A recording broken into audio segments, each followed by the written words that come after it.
So I, 29, female, just gave birth about 3 weeks ago, and my son and I are currently living with my in-laws because of a horrible fight with my husband, Michael, 32, male. Michael said that he wanted me to get a paternity test 2 weeks after our son was born because he suspected that the child was his brother's. For context, his brother Brian, 29, and I went to college together. Brian and I have been great friends ever since the first day of college, and incidentally, it was through Brian that I met my husband, so I can't understand why he's so insecure all of a sudden. My parents live in Iowa, and we went to college in Buffalo. Brian lived nearby, and he once invited me home because I had been feeling very homesick in my first year. That's how I met Michael for the first time. Michael and I exchanged numbers, but we didn't start talking until after I graduated college. We became friends, and after that, we started dating after being in a relationship for almost 4 years. We got married 3 years back. And so far, everything has been perfect. We were great together, and Brian and I were still really close as friends. The three of us often hung out together in a group, and Michael had never had a problem with it. It was only after I entered the 8th month of my pregnancy that Michael started acting weird around us. He started distancing himself from me and spending more time at work. I chalked it up to him being nervous about the baby and tried to fix the situation by trying to tell him that he would be a great father and that he had nothing to be nervous about. However, even that didn't seem to help, so I decided to focus on my health until the baby was born. I believed that after our baby was born, he would start acting normal again, but that didn't happen. He refused to spend any time with our son and always made up some excuse not to be around us. He would spend most of his day at work, and when he came back, he would tell me that he was too tired to be with the baby. I tried to put up with it, but when his behavior didn't change even after 2 weeks, I decided to confront him about it. One day, when he came back home from work, I sat him down and told him that I needed to talk to him about his strange behavior. He tried to convince me that he was just tired from work and stuff, and that this had nothing to do with me or the baby, but I didn't buy it. I voiced my concerns and told him that if he didn't speak up and tell me what his problem was, then I wouldn't be able to stay with him anymore, because it was really hurting me to have him ignore us like this. So then he finally told me that he didn't believe that the baby was his, and he suspected that I'd been having an affair with Brian and the child was actually his, so now he wanted me to get a paternity test for our son. He had no reason to accuse me of something so serious because I had never treated Brian as anything more than a good friend. So it felt like a slap on the face when he said that he wanted a paternity test. I started screaming at him almost immediately because I had already been feeling emotionally unstable thanks to all the post-pregnancy hormones, and that combined with his strange behavior around us had pushed me to the edge. His accusing me of having an affair with his brother was the last thing that I needed. When I started yelling at him, he told me that this was exactly what he had expected, which is why he hadn't brought it up so far and tried to walk out of the room. But that was really big, and I wasn't going to let him drop a bomb on me and then walk away, so I demanded an explanation.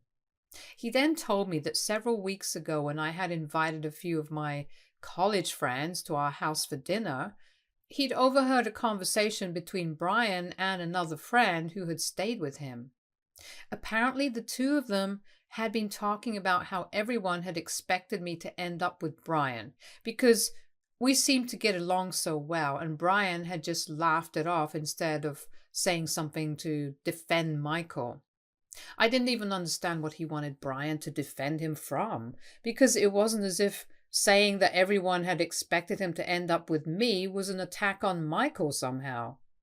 It isn't odd for people in college to think that friends of opposite genders might get together in the future, and they were just gabbing about the past. It was harmless and fun, but ultimately it meant nothing.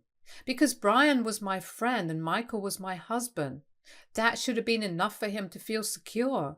But he took that too hard and he began to believe that maybe Brian and I did have a thing going on.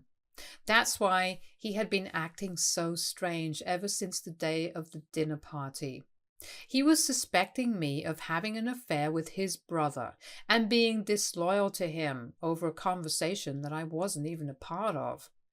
It was insane, and I tried to explain to him that he sounded really stupid, but it didn't matter to him, and he said that now that everything was out in the open, he wouldn't talk to me until I got a paternity test done and he knew for sure that the baby was his. Under normal circumstances, I never would have had an issue with a paternity test, but this just seemed ridiculously stupid. I couldn't believe that he was accusing me of cheating on him with his brother even after being with me for so long. I was really angry and upset, so I decided to take our son and leave the house. He didn't even try to stop me as I left, but I soon realized that I had messed up because I had nowhere to go. I didn't want to go to any friend's house because then I would have to explain to them what happened, and this was just very personal. I would have gone to Brian's place, but that would just reinforce what Michael already believed, and I didn't think that it was appropriate under these circumstances anyway. With nobody else to turn to, I decided to go to his parents' house since I was sure that I could count on them. They seemed to like me, and they were my best bet after Brian. So the day that I left, after wandering around for a bit, I headed to my in-laws' house, and they gladly took me in. When I explained to them why Michael and I had been fighting, they seemed really embarrassed and apologized to me on his behalf. But they also told me that it was really out of character for Michael to be so insecure, especially when it came to Brian, because the two of them had always been close and never had the kind of crazy sibling rivalry that others do. And I agreed. It really was out of character for Michael to be insecure about his brother.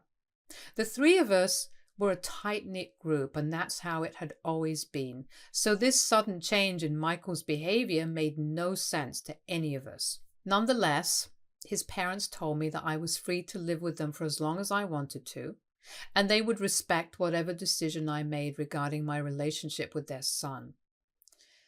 They told me that even if I decided to get divorced, they would support me, but in the meantime, they would do their best to make Michael apologize to me and actually mean it. They kept trying to talk sense into him for a while, but on the third day they informed me that they had decided to cut him off until he stopped acting like an idiot. This would be a problem for him because his parents were supposed to let him take over their family-owned textile business in a few months. His parents were retiring and he had been in the running to inherit their business, but if they cut him off, Brian would end up inheriting it, and since he had no interest in running a business, he would probably sell it off, but then Michael would get nothing out of it. But the truth was that my in-laws only wanted him to reconsider what he was asking of me and accusing me of scaring him into thinking that he was going to lose the business. They didn't really have any intention of letting the business go to Brian because they knew that he would sell it and they had worked hard to build a brand for themselves. They were obviously not going to throw it all away over my fight with Michael. They told me that they were just going to let Michael think that they were cutting him off for good, and eventually he would come around and apologize to me. Then we could sort things out between the two of us, be it by getting back together or getting divorced. Their only goal was to make him apologize to me and talk things through with me, and I appreciated that they were doing so much for me because I had nobody else to count on. I couldn't tell any of my friends, and I definitely couldn't talk to Brian about any of this because this had a lot to do with him. So Michael's parents were the only ones keeping me sane. After his parents told him that they were going to cut him off, we expected him to reach out to me immediately to sort things out, but he waited for a day before contacting me. When he called me 2 days ago, I expected him to apologize to me, but as soon as I picked up the call, he started screaming at me and accusing me of trying to manipulate his parents into giving Brian control of the business so that the two of us could benefit from it, because apparently he was my lover now. I could hear his voice cracking and knew that he had been crying, which made me feel terribly guilty. He told me that he knew what I was trying to do and he couldn't believe that I was cheating him out of a business as well as his baby. He called me heartless and whatnot before I finally told him that his parents were not going to give the business to Brian. They were just trying to scare him into thinking exactly that so that he would contact me and talk to me. He went silent for a while after I told him that, and then he said that I was just evil incarnate. He said that he couldn't believe that now I was even trying to turn his parents against him just because he had valid concerns about the true paternity of the baby that he was supposed to be raising for the rest of his life.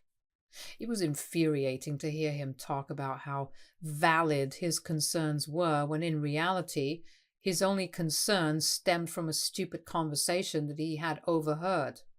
I tried to argue with him, but he told me that instead of wasting both our time by fighting, I could just do the right thing and get a paternity test. He accused me of being manipulative to get my way and told me to keep his parents out of this.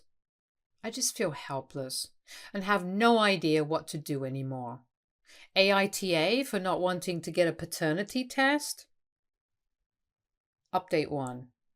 I decided not to go through with the paternity test and instead filed for divorce. It's been one crazy week since the last update and so much has happened that I don't even know where to start. But first things first, thank you so much for all the comments and the advice. Now, coming to why I have decided to get a divorce from Michael. After that last phone call with him, I confided in his parents and told them that their plan to scare him into apologizing and sorting things out with me had backfired miserably, and now things were even worse than before. I also told them how he had accused me of manipulating them, but they reassured me that they were happy to have me because I was the mother of their grandchild, and even apart from that, they had known me for the longest time, and they loved me because I was a part of their family. And since I lived away from my parents for Michael's sake, it was their duty to take care of me and look out for me when I was going through a rough patch. Hearing his parents say such nice things about me made me feel less lonely and more sure of myself. So after talking to them, I decided to tell my parents and Brian about the situation because my in-laws didn't want their opinion to be the only one that I was taking into consideration, since other people might have a better idea of how to go ahead.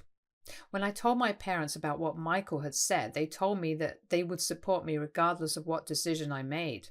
The only reason nobody was telling me to leave Michael, despite how obviously wrong he was because of our son. I hate to say it about my son, but having a child with Michael is really complicated because I had to think about our kid's future before I made any decision. And then I had the most difficult conversation of them all when I spoke to Brian about what was going on. When I told Brian about what his brother had accused me of and asked him about the conversation that he had overheard, he started looking really uncomfortable, and I realized that both of them knew more than what they were letting on. So I pushed Brian and forced him to tell me what he knew because I was sure that he was hiding something from me, and so was Michael, since people don't just start suspecting their wife over something so petty. A lot of you in the comments had also suggested that there might be something that Michael was hiding from me because it just didn't add up. That after years of being okay with my friendship with his brother, he was suddenly not fine with it out of the blue. There had to be more to the story that he wasn't letting me know, but I had been too caught up thinking about the consequences of whatever was going on at the time, as well as looking after my son, to really consider things like this. But yes, Brian told me the truth, and now I hate both brothers because I couldn't even imagine people could be capable of being this stupid and heartless. Apparently, when Michael had overheard that conversation, he had also heard what happened after Brian laughed. Brian had said to that friend that even he had expected that the two of us would get together after college, but life had other plans and his brother got in the way. So Michael was actually mad about that. not just because Brian laughed it off. And that made a lot more sense because Michael's version seemed a little too petty and incomplete to me. And the reason I didn't find out about it until now was because Michael had promised his brother that he wasn't going to tell me what he heard that day. Brian had been discussing this with his friend in the backyard, and he hadn't seen Michael standing around, but as soon as he heard what Brian had said, Michael went up to him and confronted him about it. That friend went back into the house, but even he didn't tell me anything later on, which I can forgive because he and I are not as close as I am to the others, obviously. When Michael confronted Brian and asked him what he had meant when he said that he had expected me to get with him after college, Brian ended up confessing that he had feelings for me and had been waiting for us to graduate so he could ask me out because he knew that I had a strict no dating policy until I graduated. But I ended up getting together with Michael instead, and that had been his first heartbreak. But he dealt with it somehow and tried not to let it show because he wanted us to be happy. And I have to say, he did a pretty good job. Because for so many years, I never had a clue that he had feelings for me, and neither did Michael. Brian was the one who begged Michael not to tell me about it because that would ruin our friendship, and he didn't want that to happen. So Michael stayed true to his word and didn't tell me about what Brian had said that day. But Michael still had second thoughts about me and my relationship with Brian and began to suspect me. He knew that even if we did have a thing together, asking Brian would lead nowhere because he would just lie to him and get away with it. My guess is that he started getting paranoid after the day of the party, but since he had already promised Brian that he wouldn't bring it up with me, he just started distancing himself from us altogether. And over time, the paranoia just got worse, which is why he started accusing me of absurd things and demanding a paternity test for no reason. I'm guessing at what happened, but I don't know what exactly was going on in Michael's mind for the past couple of weeks, ever since he found out about Brian and his feelings towards me.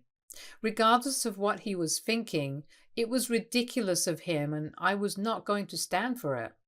It made no sense to me that he would rather cover for his brother than just talk to me and clear the air with all of us. It's actually crazy, and I can't think of one rational, logical explanation for any of this.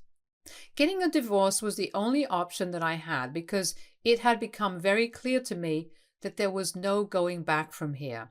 I'm not talking to Brian anymore, but I'm still living with his parents who have been kind enough to let me stay with them and even get me a lawyer because it's their kids who got me into this mess, and they feel responsible for everything that's happening to me.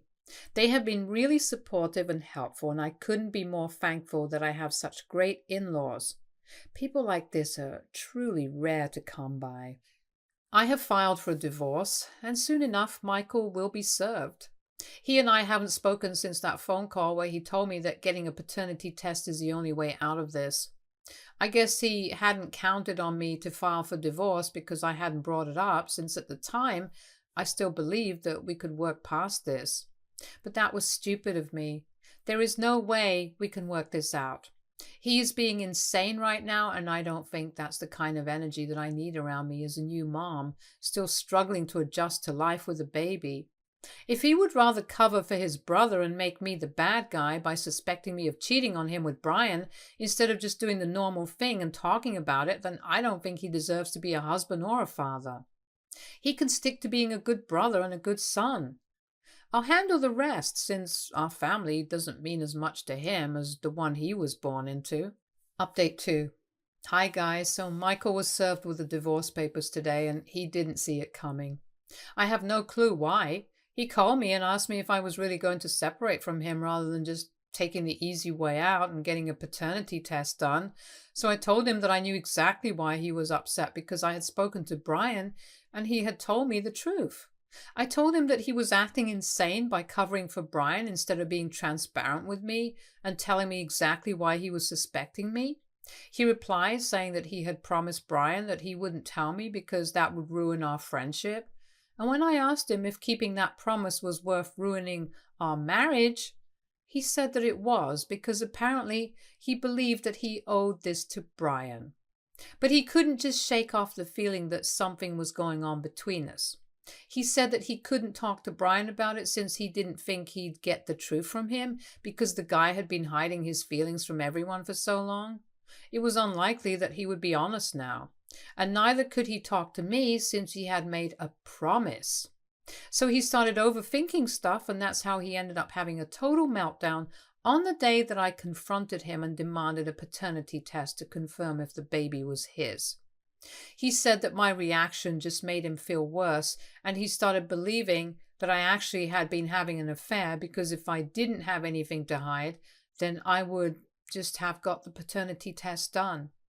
I tried to explain to him that this wasn't about me wanting to hide the truth, but rather because of how insulting it was to me that he didn't trust me and was suspecting me of something so awful. Even though I had already filed for divorce, I tried to explain to him that keeping that promise to his brother and not being honest with me had cost him his marriage and the chance of having a happy family. He was also not even speaking to Brian anymore. So what was the point of all that? But Michael was not ready to listen to sense and kept insisting that this was somehow my fault for not getting that test done when I still had time. He said that I should have been more understanding because he was in a tough position that I didn't even know of at the time, and he couldn't bring himself to ruin Brian's friendship with me because that was his brother. And neither could he live with the fact that there might have been something brewing between Brian and me, and the child might not even be his. He said that I should have realized there was a lot going on and at least tried to alleviate his worries by getting the paternity test done instead of making such a huge deal about it. It was an extremely frustrating conversation, and after a while, I gave up trying to make him see my side of things. He was clearly too hung up on his own insane anxieties to consider that maybe even other people had feelings. And he had deeply hurt mine. To him, some promise that he made to his brother was far more important than his wife and child, and yet he suspected this same brother to be the father of his kid? It didn't even make sense. And even while I'm typing this out, I feel like I'm going to cry because of how ridiculous this situation is. If I'm being honest, I think there might be something wrong with Michael because I can't think of any sane human being acting out like this. If I was in his place and I suspected that Brian had feelings for me, I would never have made any promises because my family would be my number one priority. And by family, I don't mean my brother, but the family that I chose for myself, my wife and my son. And even if I did promise my brother that I wouldn't ruin his relationship with my wife, I still wouldn't let myself go crazy and end up accusing my wife of cheating on me just because I was insecure. The fact that he wanted a paternity test only because he suspected me completely based on his feelings, with nothing to substantiate his fears, is what makes it even worse. Even today, the conversation that we had was completely based on what he was feeling at the moment, and he didn't even seem to care about this marriage. Had two people in it. And a divorce was going to affect both of us, not just him. He also didn't ask about our son and how he was doing, which was very upsetting because when all of this is over, my son might not have a father figure in his life through no fault of his own. It's these two brothers who messed up, and for some reason, the universe is punishing me and my son for it. It isn't fair, and most of it doesn't even make sense, really, but it is what it is. My parents are flying down in a couple of days to meet me because things are getting really awful. Michael's parents are still not speaking to either of their sons, and they have started to consider cutting both of them off permanently because they find all of this incredibly disappointing. They're considering letting one of their employees take over the business instead of Michael. I definitely think they should cut Michael off, but I don't know about Brian. He hasn't done anything terrible. He was just honest with Michael for once, and Michael was the one who let it get to his head and messed up his marriage. That's not on Brian, but it's his parents' decision, and I'm not going to interfere there. I'm just grateful that they are standing up for me. It might have something to do with the fact that they do want to see their grandson after the divorce, but regardless of everything, I still love and respect them because they have gone above and beyond in their attempts to make life easier for me right now. I don't think I would have been able to stand up for myself and file for divorce had it not been for them. It's crazy how supportive they are, even when it's their own son that they have to go up against. Update 3. Michael isn't contesting the divorce, and he also doesn't want custody of our son regardless of paternity. So that's what's happening right now. I'm not surprised, but I'm still quite disappointed. But at least I have an explanation for his behavior now. He reached out to his parents a few days back and told them that he had been to see a psychologist a few weeks ago, around 3 days after I moved out. They did a complete psychological evaluation and medical exam, and he had been diagnosed with a severe anxiety disorder very recently. It had taken several sessions with the doctors, but they had finally concluded that this is what was going on with him. It was shocking news for all of us because he had never exhibited any symptoms of mental illness before. So this had to be a very recent development. Or maybe he had and we had all just missed it.